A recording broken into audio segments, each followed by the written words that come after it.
The rain drummed softly on the roof of the garage as Michael shifted aside an old box of holiday decorations. The musty scent of damp cardboard mixed with the sharp tang of rusted tools, creating a sensory flood of childhood memories. A flickering fluorescent light above buzzed erratically, casting shadows that danced across the cluttered space. He wasn't sure why he'd come out here, really. Maybe it was to feel close to someone who was now painfully far away. Grandpa Henry had passed just 2 months ago, and the silence in the house felt louder than ever. Michael, 32 and usually unfazed, found himself overwhelmed by the small things. Henry's flannel coat still hanging in the closet, the way the wooden stairs creaked at night, the old jazz records still stacked by the turntable in the living room.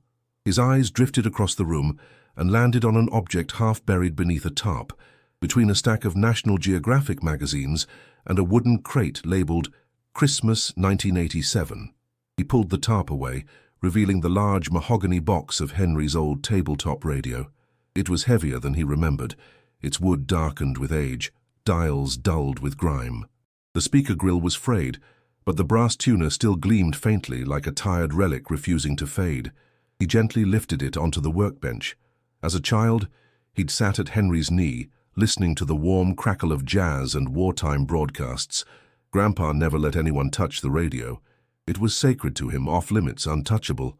Michael smiled faintly, remembering how Henry used to say, "This box has more stories than a library, kid." Now, holding it again, Michael felt a strange weight in his chest. It wasn't just grief, it was curiosity. The radio felt wrong, too heavy. He tapped the side with his knuckles, a hollow thunk. Then something shifted inside. He froze. It was subtle, a faint rattle like something sliding against the inner wall. He turned it upside down. There it was again. Definitely not a speaker coil or wire. Something was inside. But what? Michael set it down and leaned in, inspecting the screws on the back panel. His heart began to race. Why would Grandpa hide something in there? He stepped back, suddenly hesitant. A memory flared. He was 6, maybe 7, reaching toward the radio only to have Henry's firm hand stop him. "Don't open that," he'd said, not unkindly but with a stern edge. "It's not just a machine." Michael had never forgotten those words. He never questioned them either. Not until now. The weight shifted again, something solid, heavy, tucked deep inside. The garage seemed to grow quieter, as if the whole world was holding its breath. Before we go any further, make sure to subscribe for more stories that unlock hidden truths and stir forgotten memories, just like this one. Back at the workbench, Michael ran his fingers along the edges of the radio. The wood was cool, almost slick with age. He could hear the rain again now, louder than before, like a ticking clock urging him forward. He reached for a flathead screwdriver and paused once more.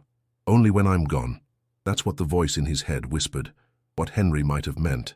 Michael exhaled slowly. He wasn't just opening a radio. He was unlocking a secret sealed for decades, a part of his grandfather he'd never known. And something told him life wouldn't be the same after this. The screwdriver slipped into the rusted groove, and with a gentle twist, the back panel creaked open. Dust puffed into the air, making Michael cough. He waved it away, eyes stinging, heart pounding faster now. He wasn't sure what he expected, just wires, maybe a broken capacitor, but instead, he found something odd. The inside of the radio wasn't uniform. One corner had been carefully modified. Instead of components, there was a rectangular block of wood hollowed out and lined with old velvet. The craftsmanship was deliberate, almost elegant. Someone had gone through real trouble to carve this compartment. It wasn't accidental. Michael leaned closer and tapped the side again.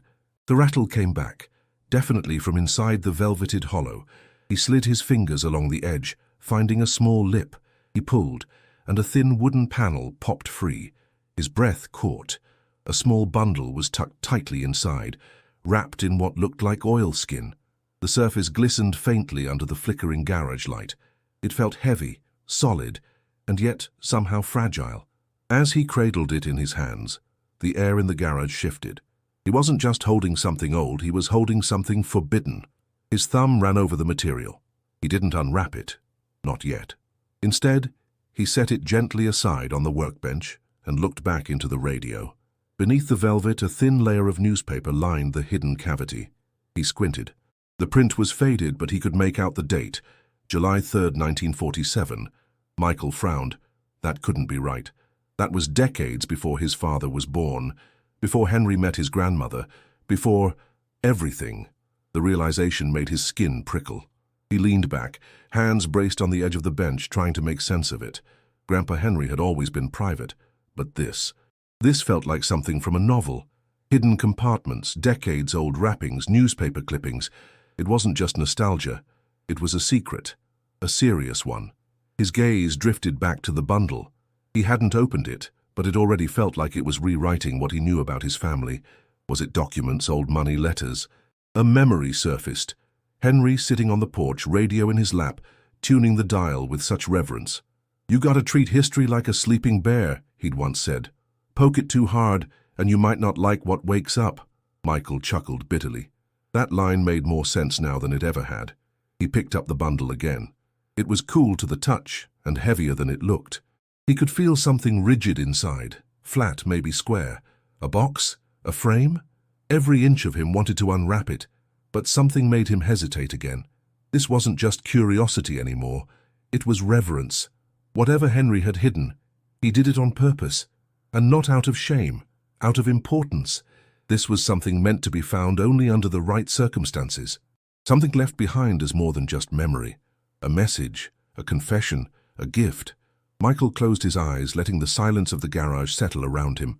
The rain had quieted, now only a soft patter on the roof. The world seemed to be holding its breath again. He turned the bundle over once in his hands. A small corner of the oilskin had come loose, revealing the edge of something. Paper, maybe, or a photograph. A glint of ink. He gently set the bundle back down. Not yet. Not until he was ready. But he knew this much. Whatever was inside, it wasn't just an old relic. It was a story, one that had waited over 70 years to be heard. And tomorrow, he would begin listening. The next morning, sunlight crept through the garage window, painting golden slivers across the workbench. Michael returned with a fresh cup of coffee, determination humming low in his chest. The bundle still sat where he'd left it, untouched but not forgotten. It seemed to draw light into itself, quietly commanding attention. He pulled up a stool, sat down, and unwrapped the oilskin carefully. The material resisted him slightly, like it wasn't ready to surrender. But inch by inch it gave way, until the contents lay revealed. At the center was a single envelope, aged to a soft amber hue, its edges frayed and delicate. Written in thick, unmistakable handwriting were the words, "To my grandson only when I'm gone." Michael froze. He stared at the words, his chest tightening. It was Henry's handwriting, bold and deliberate, with just the faintest tremble. Not a note meant to be misplaced or passed down by chance. This was meant for him, only him. He traced the letters with his finger. The envelope was thick, slightly bulging in the center, as if it held more than just a letter. For a moment he didn't move. The air around him felt thick, almost sacred. Then slowly he turned it over and loosened the flap. Inside was a stack of yellowed paper, folded neatly. Resting on top was a black and white photograph. He lifted it, his eyes narrowing. A woman, smiling warmly, cradled a baby in her arms. They stood outside what looked like a modest clapboard house. The woman wore a light summer dress, her hair pinned up. The baby, maybe 6 months old, had thick cheeks and bright eyes. Michael flipped the photo over. In the same careful handwriting were the words, "To Henry, with eternal love, Lillian, 1947. The name hit him like a thunderclap. Lillian? He didn't know a Lillian. She wasn't part of any story his grandfather had ever told. His grandmother's name was Edith. This woman, this stranger, was someone else entirely. Michael glanced back at the letter. His hands trembled slightly as he unfolded the first page. The ink was faded but legible. Henry's words stared back at him like a voice echoing across time. "If you're reading this, then I'm no longer around to explain it in person. Maybe that's for the best. Some truths are too heavy for a man to speak while he's still breathing." Michael read on, each line dragging him deeper into a story he never expected to hear. "Before I met your grandmother, before I even knew the life I would one day build with your father's family, I loved someone else. Her name was Lillian. She was my first everything. We met just after the war when the world still felt broken, and she made it whole again." The words vibrated with a quiet pain. There was no bitterness, only sorrow and tenderness. "We had a son. His name was Thomas." Michael stopped reading. A son? He looked back at the photo. the baby in Lillian's arms. Thomas. His mind reeled. If Henry had a son named Thomas in 1947, then that meant... He didn't finish the thought. He couldn't. Not yet. He kept reading. Circumstances tore us apart. I made choices I can't undo. I don't ask forgiveness. I only want you to know the truth. I've kept this part of my life hidden. Not because I was ashamed, but because I was afraid of what it might do to you. But now, if you're reading this, I trust you to carry it. Michael lowered the letter slowly. The garage felt too quiet, the weight of generations pressing on his shoulders. The envelope that held a secret had just opened a door he wasn't sure he was ready to walk through, but there was no turning back. Michael didn't move for a long time. The letter rested in his lap, its edges curling slightly from age. His mind spun, unable to settle on a single thought. The words echoed in his skull. We had a son. His name was Thomas. He reread them, hoping they would somehow change, rearrange, soften into something easier to accept. But they didn't. The idea that his grandfather had another child, a whole separate life, felt impossible. And yet, here it was, spelled out in Henry's own hand. He turned back to the remaining pages. There were 2 more sheets. He smoothed them out carefully and continued reading. Thomas was born in late 1946. Lillian and I had been living together in Michigan then, scraping by on part-time work. We weren't married. The war had left us both uncertain, floating in the aftermath, but we were in love. God, I loved her more than I thought a man could love anything. Michael's chest tightened. He could picture it. Henry as a young man, not yet the stoic, steady figure he knew, someone raw, unpolished, perhaps even afraid. The version who lived before responsibility hardened into duty. I made a mistake. When a job opened up back in Oregon, I left. I told her I'd send for them when I had the money. But months passed, and then the letters stopped coming.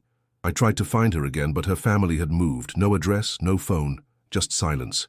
Michael paused. So Henry hadn't just walked away. He'd lost them. By the time I found my footing, life had changed. I met Edith, your grandmother. She gave me stability, kindness, but I never stopped thinking about Lillian. Or Thomas. Michael wiped his hand across his face, overwhelmed. He felt like he was watching someone peel away layers of a man he thought he knew, the version of Henry he had grown up with, stoic, reserved, deeply principled, now stood beside a ghost of who he had been before. Someone flawed, human, heartbreaking. I never told Edith. I was afraid she wouldn't forgive me. I didn't want to hurt her. But I couldn't bring myself to forget. That radio you found, Lillian gave it to me the year Thomas was born. It was the only thing I had left that connected me to them, so I kept it close. Always. Michael looked back at the radio, sitting open and silent on the bench. It wasn't just an old appliance, it was a monument. If you ever found this, I hoped it would be because you were ready. Ready to understand that people are more than the stories we tell about them, that sometimes truth is messier than we want it to be. There was no drama in Henry's tone, no self-pity, only an old man laying his soul bare, asking not to be redeemed, but remembered. You have every right to walk away from this, but if you choose to look deeper, know that my silence was never indifference. It was fear. I hope someday, somehow, you'll find him. I hope he had a good life. I hope you can forgive me even if he never could. Michael read the final line slowly, his voice barely audible. Whatever happens next, know this. I loved you from the moment you were born. You are my grandson. Nothing changes that. He folded the letter gently, his fingers trembling. The air in the garage was heavy again, thick with emotion. For the first time in his life, Michael realized how little he truly knew about the people who raised him. How many hidden rooms exist in the hearts of those we think we've fully seen. And though the answers had only just begun to reveal themselves, one truth was already clear. This wasn't just Henry's story anymore. It was his now, too. Michael sat at the kitchen table that evening, the letter spread before him, surrounded by a laptop, a notepad, and 2 cold cups of untouched coffee. His thoughts churned faster than his fingers could write. He kept coming back to one name, Thomas. The idea of an uncle he never knew existed was almost too large to process, yet it was real, tangible, rooted in ink and memory. He stared at the photograph again, the woman's soft smile, the child's curious eyes, the handwritten inscription on the back. To Henry, with eternal love, Lillian. It didn't feel like a relic from another life anymore. It felt like a missing puzzle piece, one that had been hidden just beneath the surface of everything he thought he understood. He opened his laptop and began typing. Thomas, born around 1946 or 1947. Mother, Lillian, possibly Michigan. The results were overwhelming and unhelpful. Thomas was one of the most common names in the country. Narrowing it down without a last name or city felt like trying to catch smoke. Still, he persisted. He tried combinations. Lillian 1940s Michigan birth records. Thomas Miller. Lillian and Henry 1947. He cross-referenced public archives, obituary databases, genealogy forums, dozens of links, most irrelevant. He clicked through articles, gravestones, marriage records. Nothing connected. Nothing felt solid. He leaned back, rubbing his eyes.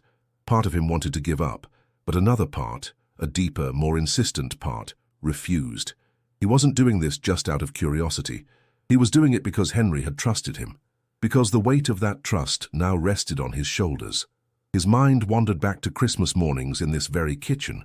Henry at the stove, humming Sinatra, flipping pancakes with the precision of a surgeon. He never spoke much about the past. Whenever Michael asked about his childhood or the war, Henry would deflect with a joke or a vague anecdote. Now he understood why. He clicked another link, a blog post about post-war life in Michigan. It mentioned displaced families, lost records, missing persons cases. Something about it struck him, the transience of that era, the way people could vanish without a trace. In the age before digital footprints, disappearing was simple. Starting over was easier than ever, and perhaps sometimes it was the only option left. A thought occurred to him. He pulled up an ancestry database and created a basic tree. Henry Miller, born 1922. Spouse, Edith. Child, Michael's father. Then he added Lillian, partner, circa 1946. Child, Thomas, approximate.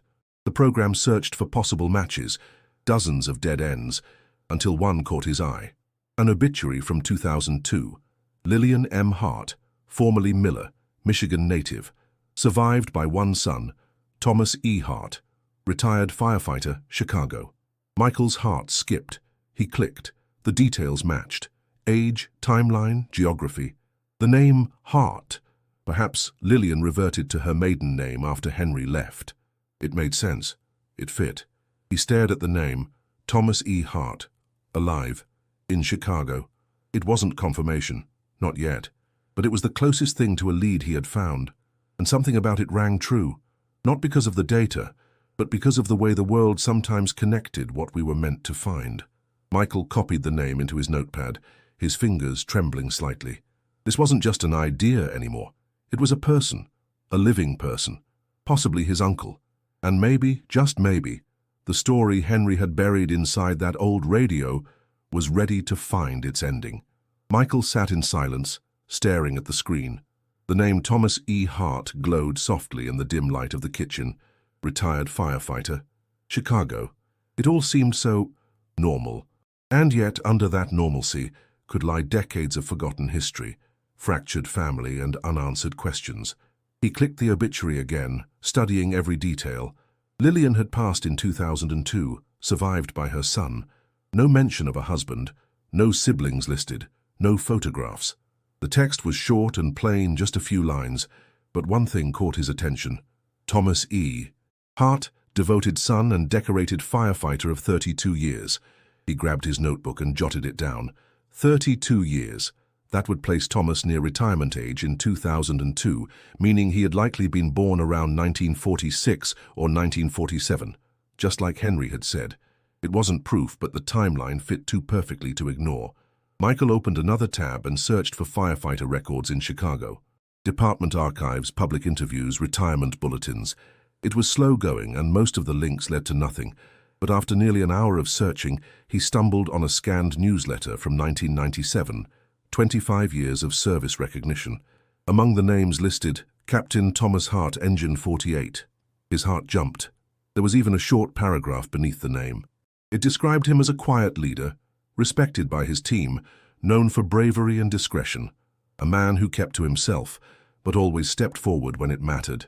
Michael leaned back, reading the paragraph twice, 3 times. There was something deeply ironic in the phrasing, so much like Henry. Stoic, reliable, self-contained. It felt like reading a character sketch of someone written in a familiar dialect. He opened a new page and typed, Thomas E. Hart, Chicago, contact information. The results were sparse. Most listings were outdated. A few seemed promising, but none had accompanying photos or biographies. Some were clearly wrong. Different ages, different locations. A couple were behind paywalls. Others looked like scams. Still, he wrote each one down. He couldn't afford to overlook anything. Then he paused. What if Thomas didn't want to be found? The thought rooted deep. What if uncovering this truth opened wounds that had long since scabbed over? What if Henry had left that radio as a release, not an invitation? Michael looked at the photo of Lillian and the baby again. He imagined that baby growing up, never knowing who his father truly was, never understanding why someone vanished from his story without a trace. How would he feel suddenly confronted by a stranger claiming to be his nephew? Would he believe it? Would he even care? And yet there was something in Michael that refused to let go. This wasn't about disruption. It wasn't about stirring pain. It was about truth, about history, about honoring what Henry never had the strength to speak aloud. Michael stood and walked back to the garage, where the old radio still sat disassembled. He ran his fingers across the wood, now cool and lifeless. He whispered softly, "You wanted me to find this, didn't you?" There was no answer, of course, just the quiet hum of memory. But somewhere deep in his gut, Michael knew he couldn't stop now. The pieces were coming together, slowly, like constellations in a dark sky. He didn't have the full picture yet, but he had enough to keep going, and he was going to find out who Thomas Hart really was. Michael returned to the garage later that night, flashlight in hand. The old radio remained open like a chest revealing its buried treasure. Something nagged at him. He hadn't inspected the entire interior closely. His hands moved with purpose now, tracing along the inner walls of the wooden case. And there it was. A false bottom beneath the velvet lining, its edges so seamless he had missed them before. He gently pressed down, and it shifted slightly. With careful pressure, he slid it out. Beneath it lay a bundle wrapped in wax paper, tied with twine aged to a dull brown. He untied it slowly, reverently, and uncovered a stack of letters, dozens, maybe more. Each one was yellowed, the ink faded but still legible. Most were dated between 1946 and 1952. Every envelope was addressed to Lillian in Henry's distinctive handwriting. Michael sat down and unfolded the top letter. His breath caught. "My dearest Lillian, I dreamt of you last night. You were on the porch rocking Thomas, humming that old Ella Fitzgerald tune you love. You looked so peaceful." And I felt peace too until I woke. Then the silence swallowed me again. Michael blinked. The words felt too intimate to belong to a stranger, and yet they held a version of his grandfather he had never met. A man who loved with raw honesty, a man who longed deeply and suffered quietly. He opened another. "I sent 2 envelopes last month and heard nothing back. I'm beginning to fear the worst. Did your parents send you away? Are you safe? I can't eat when I don't know. I work until my hands ache, but still, I would trade every paycheck for one letter from you." The desperation in the words made Michael's throat tighten. Henry hadn't just forgotten them. He had fought to reach them. He had poured his soul into every sentence. He pulled out another, dated later. "I saw a man today with a little boy at the park. The boy was maybe 5. I thought of Thomas. Does he still ask about me? Does he remember my voice? I wonder if he hates me. I wouldn't blame him." The questions haunted the page. Michael kept reading, letter after letter, watching a love story unravel under the weight of time and separation. What shocked him most was not the heartbreak, but the consistency. Henry had kept writing for years, even when there were no replies, even when hope must have been fading. It was as if he was trying to preserve a connection, no matter how distant or uncertain. One letter stood out. "I married Edith today. She's kind, good. She doesn't know about you, and I'm too much of a coward to tell her. I hate myself for it, but I also know I can't live in the space between 2 lives anymore. I hope one day you'll forgive me." Michael stopped, breath shallow. The guilt, the sorrow, it was all laid bare. This wasn't a man who had chosen one life over another without pain. It was a man torn in two by impossible circumstances. He gathered the letters back into the bundle with care. They weren't just evidence, they were testimony. Fragments of a man's buried truth finally unearthed. And though Michael felt the pain in every word, he also felt something else growing. Understanding, not approval, not justification, But recognition. Henry had made mistakes, yes, but he had loved, deeply, desperately. Michael looked back at the photo of Lillian and Thomas. He whispered, "You were never forgotten." Michael laid the final letter back on the workbench, the silence in the garage thick with echoes of the past. His fingers hovered over the papers, hesitant to disturb what felt like a shrine to untold love and regret. He glanced again at the radio, now transformed from relic to archive, and felt the full gravity of what he had uncovered. This was no longer just a story. It was a life, 2 lives, woven into the shape of his own. He opened his notebook and began sketching out a timeline. Henry and Lillian had met shortly after the war. Thomas was born in 1946. By 1948, the letters showed signs of desperation, then silence. Edith entered Henry's life around 1950. Michael's father was born in 1954. A second life built atop the ruins of the first, but it wasn't betrayal that stood out. It was heartbreak. Henry hadn't erased Lillian or Thomas. He had carried them with him, quietly, painfully. Michael looked up, mind racing. What did this mean for his family now? For the legacy Henry left behind? Was he the product of a man's second chance, or of his self-imposed exile? He sat back, staring at the ceiling. For so long, Henry had been an unwavering presence. Calm, reserved, always reliable, the type of man who mowed his lawn with military precision and folded napkins into perfect squares. But now, that image seemed incomplete. Polished, yes, but hollowed by the weight of choices that had never been shared. Michael wasn't angry. He was conflicted.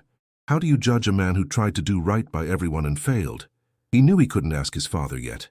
The revelation was too big, too raw. This wasn't something to drop over dinner. It had to be handled with care, if at all. For now, it was his alone. He flipped through the letters again, focusing on dates, places, any clues. He wanted to know everything. Where Lillian went after the letters stopped, why she never wrote back, whether she ever knew Henry kept writing, whether Thomas ever saw a single page. One sentence stood out in a 1952 letter. "If I could see him, even once, just to know he's well, I think I could sleep." Michael read it over and over. Henry never did get that moment, never saw the boy grow up, never heard his voice or knew what kind of man he'd become, but maybe Michael could. Maybe he could be the bridge between past and present. He opened the laptop again, this time pulling up his handwritten notes and starting a formal document. A record. Not for the internet, not for the public, just for himself, for his family. He titled it, "The Other Story, A Family's Forgotten Thread." He wasn't sure if he'd ever show it to his father. He didn't know if Thomas would even believe any of it, but documenting it, preserving it, felt like a responsibility now. A duty passed down with the radio. He took one last look at the timeline and noticed something. The last letter was dated January 1953. His grandmother and grandfather married that March. The overlap struck him differently now. It wasn't just moral ambiguity. It was sorrow packed into silence. A man choosing structure over longing. A man choosing what was safe, what was available, perhaps what was forgivable. Michael closed the file and sat in stillness. Whatever judgment might come, it wouldn't change the truth. Henry had loved deeply, failed quietly, and hoped endlessly. And now, through a curious grandson and an old forgotten radio, his story was finally breathing again. Michael spent the next morning pacing his living room, torn between instinct and uncertainty. He had the name. He had the timeline. He even had fragments of character, sketched in decades-old letters. But the step he was about to take felt like crossing into something irreversible. He sat at his desk and opened his laptop. In the search bar, he typed, "Thomas E. Hart, Chicago, firefighter retired." A few listings popped up, each attached to different addresses, none with photos. He filtered through them, heart racing, until one caught his eye. A private email was listed through a firefighters' union newsletter, buried in the contact section. It could be a dead end, a glitch, outdated, or it could be him. Michael hovered over the email field for several minutes, unsure of what to say. How do you introduce yourself to someone who doesn't even know you exist? How do you explain that their father is your grandfather? That you share blood, history, and heartbreak? He started typing, then deleted it, started again. Finally, he wrote, "Hello, Mr. Hart. I hope this message finds you well. I understand this may come as a surprise, but I believe there may be a family connection between us. My name is Michael Miller. I live in Oregon. My grandfather was Henry Miller. I recently discovered some letters and documents that point to a part of his life that I believe involved you and your mother, Lillian. I know this is unexpected. I have no intention of intruding, but I felt it was important to reach out just in case. If you're open to talking, I'd be grateful. If not, I'll respect your silence. With sincerity, Michael. He stared at the words for a long time before clicking send. Then the waiting began. Every sound made him check his inbox. The ping of a new message, the subtle flicker of the screen. He refreshed the page dozens of times, nerves tightening with each minute that passed. By afternoon, the email remained unopened. He stepped away, tried to distract himself, read, cleaned, took a walk around the block, but his thoughts kept circling the same questions. Would Thomas be angry, confused? Would he even believe him? That night, just as Michael was about to shut down his laptop, the notification flashed. New message. Thomas Hart. His stomach dropped. He clicked. Michael, I'm not sure what to make of your email. I've never heard the name Henry Miller before. My mother didn't talk much about the past. She passed away in 2002, as you probably know. She raised me alone. There was never a father in the picture. I always assumed it was her choice, or maybe someone who left early. I don't want to jump to conclusions, but your message stirred something in me. Do you have anything that could help me understand more?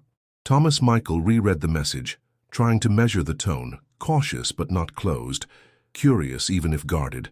It wasn't rejection. It was the door creaking open. He replied immediately.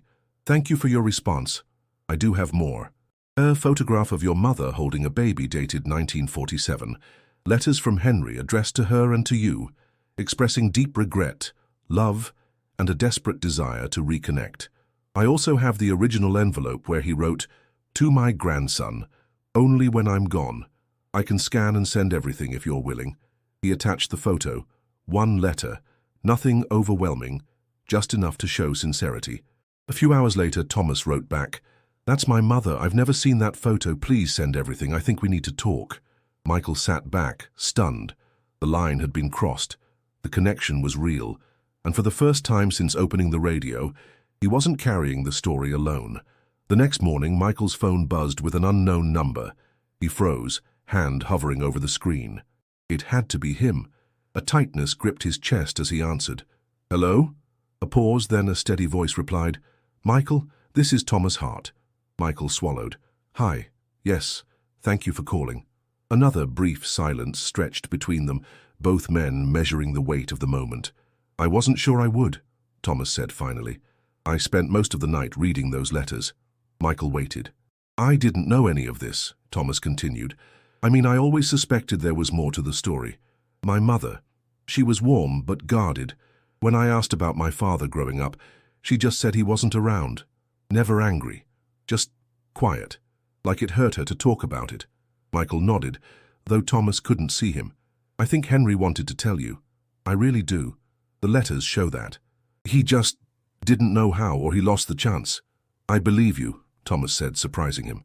"The letters, they weren't fake. That kind of pain can't be faked." Michael exhaled. They spoke for over an hour.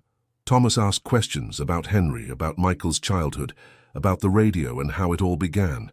Michael answered everything he could, filling in gaps with what he'd read, what he remembered. In turn, Thomas shared what he knew of Lillian. "She worked as a librarian," he said. "Lived a quiet life.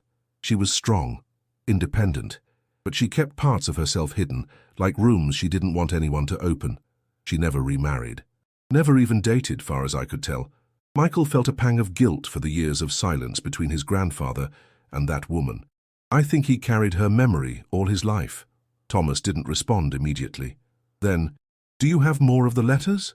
"Yes," Michael said, "dozens. I've only read about half so far. I can scan the rest and send them to you." "I'd like that." A long pause followed. Then Thomas asked, voice slightly rough, "Did he ever say why? Why he didn't come back?" Michael hesitated. "He said he tried, that she disappeared, and he couldn't find her. Then life moved forward, but he always wrote, even when no one answered." Thomas was quiet for a long time. "You know," he said finally, "when I was a kid, I used to make up stories about my father. I'd pretend he was a pilot or a soldier, or someone who had to leave to protect us. It made it easier, thinking he had a reason." Michael's voice softened. "He did. It just wasn't the kind a child could understand. There was something heavy and final in that exchange, a truth finally spoken aloud. "Thank you," Thomas said, "for not keeping this to yourself, for reaching out. Most people wouldn't." "I had to," Michael replied. "He wanted this found. He just didn't know how to finish the story. Maybe we can." Thomas chuckled softly, but there was sadness in it too. "Well, it's definitely not the ending I ever expected." "No," Michael agreed, "but maybe it's a beginning." They exchanged contact info, agreed to speak again soon. Before hanging up, Thomas said, "You sound a lot like him, you know." Michael blinked. "You never knew him?" "No," Thomas said, "but after reading those letters, I think I know his voice." When the call ended, Michael sat back in his chair, phone still in hand. The silence that followed wasn't heavy this time. It was peaceful. 2 weeks later, Michael stepped off the train at Union Station, the buzz of downtown Chicago humming around him like static. He clutched his duffel bag a little tighter, pulse quickening. Thomas had offered to meet in person. It was his idea. He said he didn't want this kind of story to live in emails, and Michael had agreed without hesitation. They had chosen a quiet cafe on the west side, neutral ground, unremarkable, safe. Michael arrived early and took a seat near the back. The radio, Henry's radio, rested in a padded case at his feet, restored and functional. He had spent days carefully reassembling it, cleaning each dial, replacing worn wires. It felt right to bring it here, as if it belonged in the room where past and present would finally shake hands. The door opened, and a tall man with grey at his temples stepped inside. His posture was straight, movements confident but unhurried. He scanned the room, his eyes landing on Michael with a slight nod.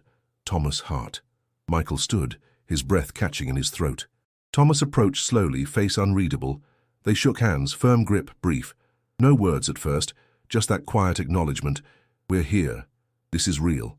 They sat. "You look like him," Thomas said finally, voice steady. Michael smiled faintly. "So do you." Thomas nodded. "I wasn't sure until I saw the photo. But after the letter, I couldn't ignore it anymore." Michael slid the radio case toward him. "He kept it his whole life.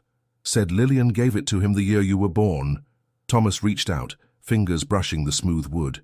His eyes darkened, but he didn't look away. "I remember seeing something like this in our attic when I was a kid. I didn't know it meant anything." "It meant everything to him," Michael said softly. They talked for hours. The conversation moved slowly at first, tentative, cautious, but then gained rhythm. They shared childhoods, losses, odd parallels in their lives. Both had followed paths of structure and service. Michael in systems, Thomas in firefighting. Both had grown up with single threads of a family story, now suddenly tangled together. "I used to wonder," Thomas said, "if I had a brother somewhere, or a father, but I never thought I'd get an answer." Michael leaned forward. "You weren't forgotten. I know that doesn't fix anything, but it's true." Thomas looked away, blinking. "My mom was a good woman, strong, but she was sad sometimes, like there was something unfinished in her. Now I get why." Michael felt a lump in his throat. "I think he carried that sadness too." Thomas nodded, then cleared his throat. "You know, I almost didn't write back. I figured, what's the point after all these years? But then I saw the handwriting on that envelope. It looked like hers, and I couldn't stop staring." They sat in silence for a moment, the city noise muffled outside the cafe's walls. Two strangers, tied by blood and time, sitting across from each other not as symbols, but as men. Michael pulled out a small folder. "There's more, his notes, family photos, the full letter he left for me. I made copies." Thomas accepted it, his hand resting on the cover. "Thank you for not letting this die in a box." Michael looked him in the eye. "Thank you for opening the door." As they stood to leave, Thomas looked at the radio one last time. "You ever think maybe he knew we'd find each other?" Michael smiled. If he didn't, he hoped we would. They shook hands again, longer this time. And as they stepped into the cool Chicago air, something unspoken passed between them. Not resolution, not forgiveness, but something just as rare. Recognition. A few days after their meeting, Thomas mailed a package to Michael. Inside was a small, time-worn envelope, with brittle edges, its flap sealed with yellowed adhesive that barely held. It had Henry's handwriting, slightly more faded, the ink lighter, the script shakier, but it was unmistakable. Michael's hands trembled as he opened it. The letter inside was written in the same tone as the others, but this one felt different, final, unsent. A voice left behind for someone who never got to hear it.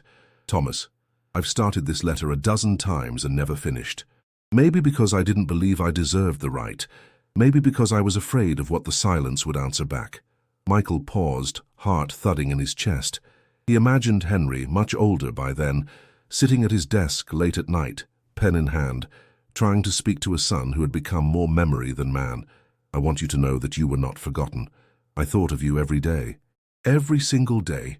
I pictured you walking, running, laughing, growing into someone strong and kind. I imagined your first bike, your favorite book, the way you might have rolled your eyes at your mother's rules. I wasn't there, and that is my fault. I told myself life had moved on, that there was nothing I could do, but that was a lie. I let time bury my courage. I let fear do the talking. I hurt your mother deeply, and I hurt you worse. Michael stopped reading for a moment, blinking back tears. I built a second life. I raised another son. I was a good husband, a decent father, but never whole. I gave the best of me to a world that never knew about the part I left behind, and yet I never stopped hoping that maybe you'd find me, or I'd find you. Or when I was gone, someone would put the pieces together and carry the truth back to you. Michael felt the air thicken in the room, as if the letter carried the weight of Henry's soul, bound in words too long held captive. This letter, if it reaches you, is not meant to fix what's broken. I know it can't. It's just a door. A small door I didn't have the strength to open while I was alive. But you deserve it. You deserve to know that your father loved you, always, even in silence, even in absence, even in cowardice. If you're reading this, then perhaps you've met Michael. He's your nephew, my grandson. He has your steadiness. He has your heart. I pray you see yourself in him the way I do. Maybe together you can finish the story I failed to tell. With love, your father, Henry. When Michael finished reading, he folded the letter slowly, hands still shaking. He sent a message to Thomas. I received the letter. You need to read it. When you're ready, I'll be here. The reply came within minutes. Come over tomorrow. I don't want to read it alone. The next evening they sat across from each other at Thomas's kitchen table. No fanfare, no rehearsed words. Just two men holding the final echo of someone who had tried, failed, and hoped anyway. Michael handed him the envelope. Thomas opened it, his jaw tightening as he read, his eyes scanning each word with the intensity of someone trying to understand the shape of a life lost to time. When he reached the final line, he closed his eyes. A tear slid down his cheek. He didn't speak for a long time. Then he said, voice low and steady, "He never stopped loving us." Michael nodded. No, he didn't. And in that quiet kitchen, surrounded by photographs and folded truths, a father's final words did what he never could in life. They brought his sons together. Michael returned home with the weight of generations pressing gently on his shoulders, not crushing but present. It no longer felt like a burden. It felt like truth, a truth long overdue. He spent a few days in quiet reflection before deciding to share the story with his parents. His mother listened with her hands folded, eyebrows tense but soft.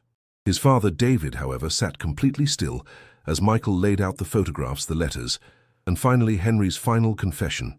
At first, David said nothing. He picked up the envelope marked, "To my grandson," and stared at it for a long time. Michael waited, heart pounding. "I always thought Dad was simple," David said finally. "Stable, predictable. But now I see he was just careful, maybe even scared." Michael nodded. He didn't want to hurt anyone, but he also didn't know how to heal what was already broken. David exhaled slowly. "I can't pretend this doesn't change how I see him. It does, but maybe not in the way I expected." "How so?" Michael asked. David looked at the photo of Lillian and the baby. "Because I think he was trying, in his way. And now that I'm older, I know how hard that can be, trying to do right by everyone while still haunted by the past." They sat in silence for a few moments, each man rearranging the image of the father they'd known. Michael opened the envelope with the timeline he'd created and placed it on the table. "This is everything I've pieced together. His letters, the dates, when he met Lillian, when they lost each other, when he met Grandma, it's all here." David scanned it carefully. "She never knew, did she?" Michael shook his head. "I don't think so. He kept it buried, maybe out of shame, maybe to protect her." David looked away.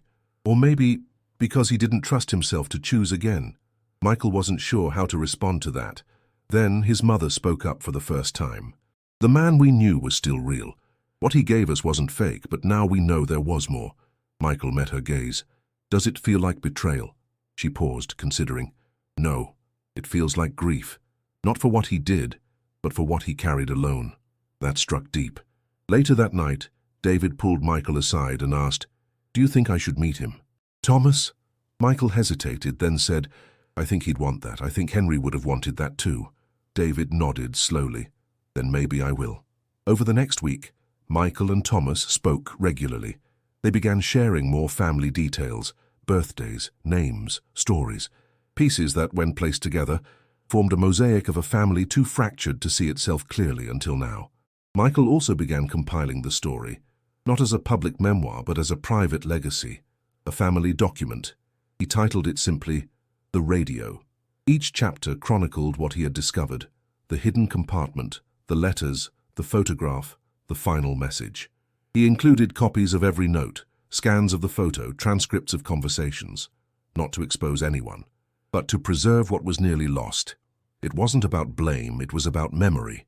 One night, as he saved the final chapter, he realized something unexpected. He no longer felt like a detective chasing clues.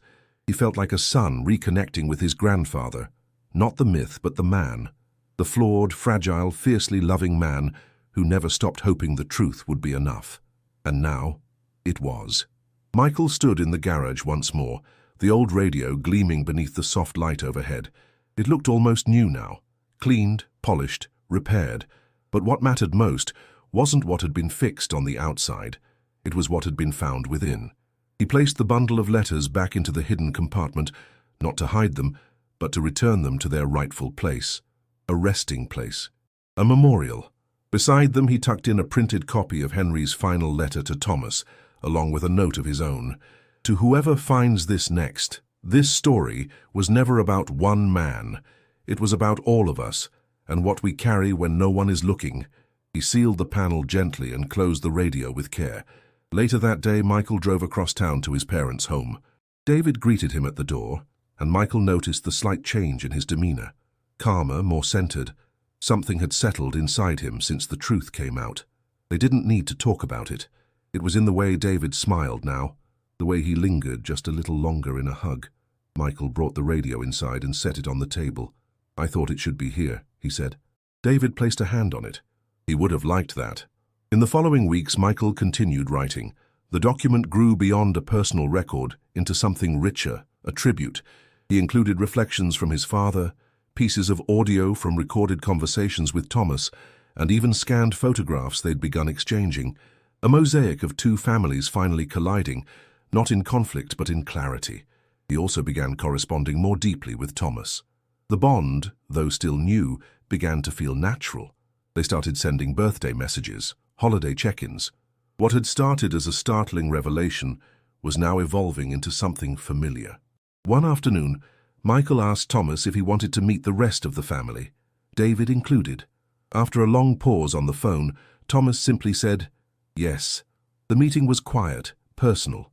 No big speeches, just a backyard lunch on a mild Saturday. David and Thomas sat side by side, two men of similar build and gait, both slower to smile but genuine when they did. They talked about childhoods, about their mothers, about Henry's stubbornness. There was sadness, yes, but there was also peace and laughter. It wasn't forced. It wasn't awkward. It was healing. Later, David pulled Michael aside and said, "You gave me back a brother I didn't know I lost. That's not something I'll ever be able to thank you for enough." Michael shook his head. "It wasn't me. It was him. He left the pieces. We just picked them up." That evening, Michael sat in his apartment and added the final section to his document. He wrote not about discovery, but about restoration, how truth, no matter how long buried, still had power. Not just to change stories, but to mend them. Before closing his laptop, he looked once more at the first photo, the one of Lillian holding Thomas. He saw now what Henry had seen, not just loss, but hope. Hope that someone someday would care enough to listen, to read, to ask. And when that moment came, the past wouldn't vanish. It would breathe again. Weeks passed, but the echoes of that discovery continued to ripple through Michael's life. He wasn't the same person who had first dusted off the old radio in the garage. That man had been searching for closure. What he'd found instead was connection. One evening, as twilight settled over the neighborhood, Michael sat in his living room, the radio humming softly beside him. He had tuned it to a local jazz station, nothing grand, just the kind of music Henry would have liked. A saxophone crooned through the speakers, its notes smooth and full of longing. Michael closed his eyes and listened. The sound felt familiar, like memory set to melody. He imagined Henry there beside him, quiet, content, finally unburdened, not as the grandfather who always folded napkins into triangles or fixed the lawnmower without a word, but as a man who had loved deeply, failed quietly, and hoped endlessly that someone would understand. Michael had found that understanding. He leaned back, the weight in his chest lighter now. Thomas had become more than a relative. He was a voice in his life now, consistent and real. They still spoke weekly, now with ease. David had accepted him fully, even invited him to family dinners. The photo of Lillian and baby Thomas now hung in the hallway, no longer hidden, no longer silent. For Michael, the story wasn't just about what Henry had left behind, it was about what had survived, about how truth, even painful truth, could bring people together rather than tear them apart. He looked at the radio, now a sacred heirloom. Inside, tucked in the hidden compartment, were the letters, the photo, and the full story he had printed and sealed in an envelope. Not for himself, for the future, for anyone who might one day need to know that silence isn't the end of love, it's the waiting place for it. The jazz tune ended, and the DJ's voice came through, low and relaxed. Michael smiled. He thought about how Henry would have grinned at that voice, turned the dial with a knowing touch and nodded along to the rhythm. In that moment, Michael didn't feel grief. He felt gratitude. He whispered, "Thanks, Grandpa." The static between stations briefly crackled, then cleared, and the next song began. Soft piano chords weaving into the night.